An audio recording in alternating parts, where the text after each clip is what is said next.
பொன்னுத்தாய் கோவத்தில் இருக்கும்போது ஆலங்கட்டி மலையைப் போல் முத்து முத்தாக வந்து விழுந்த வார்த்தைகள் அவன் மீது ஆசை கொண்டதும் சுடும் சூரியனை கருமேகங்கள் சூழ்ந்து மழை தூவாமல் ஏமாற்றி செல்வதைப் போல் அவளுடைய ரோசம் விலகிச் சென்றது. அவள் தன்னையே மறந்து எனக்கு என்ன ஆச்சு என்று ரோசம் கொண்ட மனதை தேடினாள். கிடைக்கவில்லை. அதற்கு பதிலாக வெட்கம் அவளை சூழ்ந்து கொண்டதை உணர்ந்தாள். அவனும் அவளை பார்த்தான். அப்போது ஆடிக்காற்று வேகமாக அடிக்க அவள் வீட்டின் கதவு சத்தமாக நிலையில் மோதிவிட்டு நின்றது. அந்த சத்தத்தில் இருவரும் ஏதோ ஒரு மயக்கத்தில் இருந்து தெளிந்ததைப் போல் ஒருவரை ஒருவர் பார்த்து கொண்டனர். சரி வாயா, உன் வீட்டுக்கு போவோம் என சொல்லி கிளம்ப ஆரம்பித்தாள்.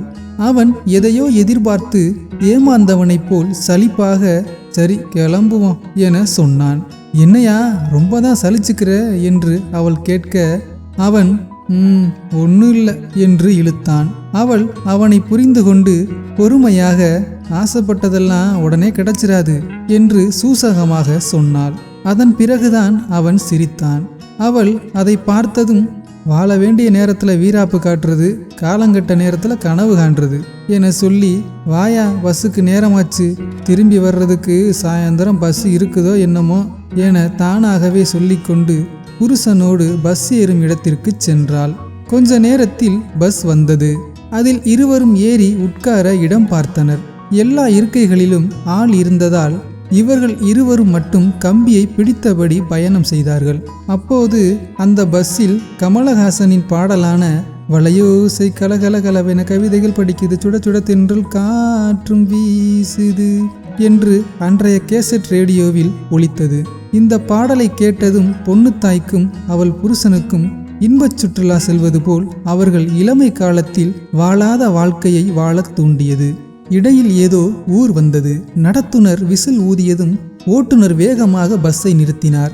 அந்த வேகத்தில் பொன்னுத்தாய் கொஞ்சம் தடுமாறியதும் அவள் புருஷன் அவளை தன் கைகளால் தாங்கினான். பல வருடங்களுக்கு பிறகு அவள் மீது அவன் கை பட்டதால் தன்னை மறந்து அவனையே பார்த்து கொண்டிருந்தாள். சில நொடிகளில் பஸ் மீண்டும் கிளம்பியது.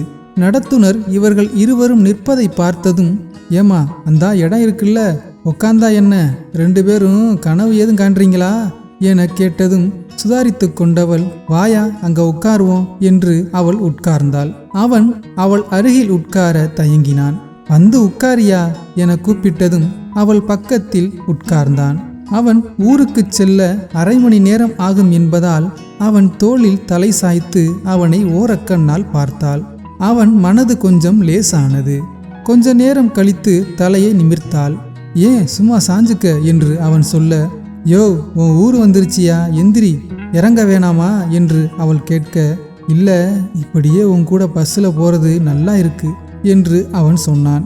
யோ உன் கூட தானே இனிமே வாழ போறேன், சின்ன பிள்ளை மாதிரி அடம் பிடிக்காம எந்திரிச்சு வா என்று இருவரும் படியின் அருகே வந்து நின்றனர். பஸ் நின்றதும் இறங்கி ஊருக்குள் நடக்க ஆரம்பித்தார்கள். பொன்னுத்தாயும் அவள் புருஷனும் ஜோடியாக வருவதை பார்த்த அந்த ஊர் மக்கள், நேத்து வரைக்கும் கிழிஞ்ச சட்டையோட அழுக்கா தெரிஞ்சவே இன்னைக்கு பொண்டாட்டியோட ஜோடியா வர்றான் என்று ஆச்சரியப்பட்டனர். இதன் 9ஆம் பாகம் தொடரும். இந்த கதை உங்களுக்கு பிடித்திருந்தால் தயவு செய்து சப்ஸ்கிரைப் பண்ணுங்க, சப்போர்ட் பண்ணுங்க. நன்றி.